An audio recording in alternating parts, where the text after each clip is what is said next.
वाल्मिक कराडचे 4 ते 5 दारूची दुकानं आहेत असा दावा सामाजिक कार्यकर्त्या अंजली दमानी यांनी केलाय। या संदर्भात एक पत्र मिळालं आहे आणि त्यामधील माहिती मुख्यमंत्री देवेंद्र फडणवीसांकडे दिली आहे अशी माहिती दमानी यांनी दिली। वाल्मिक कराडची केज, वडवणी, बीड आणि परळीमध्ये 4 ते 5 दारूची दुकानं आहेत।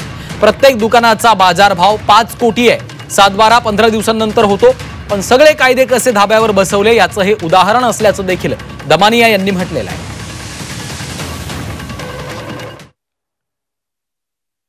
खूप धक्कादायक वाटतंय, कारण काल मला देखील एक गोपनीय पत्र आलं होतं आणि त्या पत्रात असं म्हटलं होतं की यांची वाल्मिक कराड यांचे बार्स आहेत आणि त्याच्यातल्या एका याचे डॉक्युमेंट सुद्धा त्यांनी दिले होते, जे मी आज तुमच्या चॅनलच्या एडिटरकडे पाठवलेत। त्याच्यात त्यांनी दाखवलंय की 1,69,00,000ची एक जमीन त्यांनी घेतली। घेतल्याच्या तिसऱ्या दिवशी त्याला NOC मिळाली आणि कसे धाब्यावर कायदे लावून हे हवं ते सँक्शन करून घेतात। त्याच्यात पत्रात असंही लिहिलंय की एक त्यांचा बार कमीत कमी 5-5 कोटीचा आहे। असे 4 ते 5 बार आहेत। म्हणजे काय चाललंय काय?